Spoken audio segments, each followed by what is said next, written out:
So I'm Andrea Holwegner. I'm joined with my awesome colleague, Jana Spindler. I know. And we're talking a little more serious today, actually. We're going to talk a little bit about ARFID, so Avoidant Restrictive Food Intake Disorder, which is a long mouthful. So It really is. lots of confusion here. So Jana, I'm going to let you lead the way since you've got a lot of experience in this area. What is ARFID?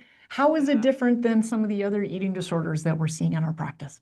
I think it's a relatively new diagnosis. It was recently only added as a diagnosis, and it's become, I don't want to say popular because that's not the right word, but where it's much more common that we're seeing it. And I think we've had a lot of clients have that aha of this is what's going on for me.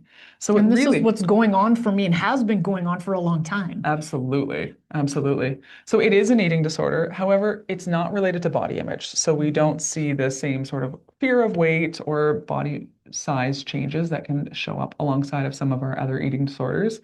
But it's more rooted in, well, there's three different things that it's rooted in. One being fear of illness. Think of fear of getting sick from the food, food poisoning, vomiting, choking.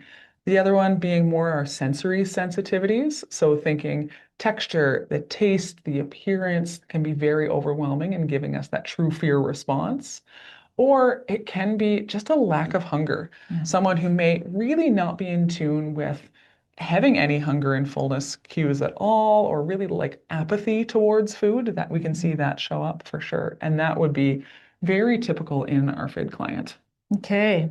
And tell us a little bit more what you're seeing, like a couple of examples to bring it home in terms of the clients that you're seeing with ARFID and where that typically likes to show up. Yeah, so I think a lot of times clients end up coming to us if there has been weight loss or someone's fallen off a growth curve, or we're having some nutritional deficiencies show up, or honestly, if their lack of food variety has caused some social challenges for sure. So I can think of one of my favorite clients. I have to be honest, we don't have favorites, but a great client. We do have We favorites, do have but favorites. some that you just want them to win. You want them Oh, to nail this recovery because they're such good people. totally. And just so gung-ho Yeah. once this client learned about ARFID. So this client had spent a whole lifetime really of being labeled a picky eater or, you're just being challenging, you're being picky. And parents had tried everything with this client. So we're now seeing an adolescent. And at this point, this client he learned about ARFID and goes, I think this is me. I think this might be it. And so had spent a whole lifetime doing just take a bite. We have, eat what's served. And we realized that this client had what's very common, a combination. So was struggling with some sensory sensitivities for sure, but also just a lack of appetite. So the motivator for this client was that he really wanted to put on some muscle. So quite an athlete, that's for sure. Wanted to put on some muscle, wanted to feel like he could put some of that weight back on or kind of feel more average. But the key was that he really wanted to be able to go grab a smoothie just like everyone else after hockey practice with all his buddies and wanted to be able to tolerate that texture. Like, oh, this is such a fun client to work with. And a little bit more common in the neurodivergent sort of Yes, population. We're seeing more ARFID referrals from therapists and physicians. big time. Yeah. Yeah. We see it commonly, not only linked, but definitely in the neurodivergent population. I think we see it lots with the sensory sensitivities, lots of kind of fear that can show up. And it is a true fear that is showing up. Yeah. So what are the best steps to take for if you're supporting someone with ARFID, you have ARFID, like where does one begin to unpack this whole thing from a dietitian's perspective? Yeah. Of course, there's the therapy perspective, and then there's the dietitian perspective. Yes, for sure. And so from a dietitian perspective, we're always looking at adequacy for sure. I'm less worried about you getting variety of food if we're not able to maintain enough energy for a day to day or maintain weight or stay on our growth curve. So first and foremost, if we are working on just eating often enough and eating enough within those sort of safe foods or foods that are kind of acceptable to that individual for sure. After that, then we get to start having some fun and playing with variety. Okay. Fun is one word to describe it. If you have ARFID, it might not seem that fun at first. At first, for sure. But that's where, when we get to start exploring variety, we explore the why, right? So we want to know a person's motivation. Are they trying to put on some muscle and gain weight like my client, or also like my client, just trying to feel more normal around food in these social situations? Absolutely.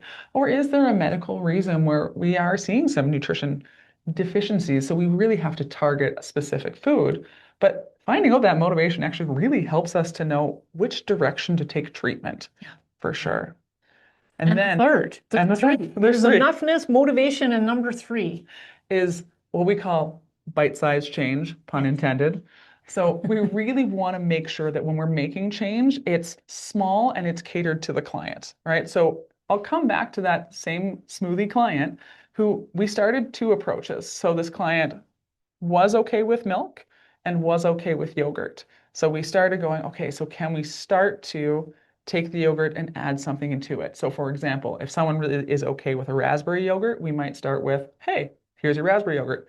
Then here's your vanilla yogurt, we add some raspberry jam. Maybe next time, if we can tolerate that, we add whole raspberries. That would be a lot more bigger texture experience for somebody for sure. Absolutely. And then with our milk, we added some protein powder. And then we added some ice blended into that. So working on texture. But these need to be small and bite-sized changes first, and then we can start to see how we work. And if that client is comfortable, we might be able to take some bigger steps over time. Absolutely.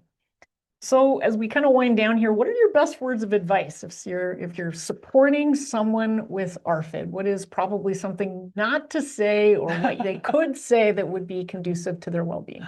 Really want to just emphasize compassion, not force, right? So this client or this person you're supporting, even if it's you, is bringing that really compassionate approach to understanding this is a true fear, right? It doesn't have to make sense to anyone else. There is a reason for the fear. It is showing up. It's a true fear. So we don't want to force and make this a really overwhelming situation, but we want to continue to adjust and find the right bite-sized steps to take so that that person is able to really see the progress and make change and expand their food variety for all sorts of reasons. And can they change, Jana? Absolutely. Okay, that's pretty much a great sort of ending note. Thanks very much for joining us.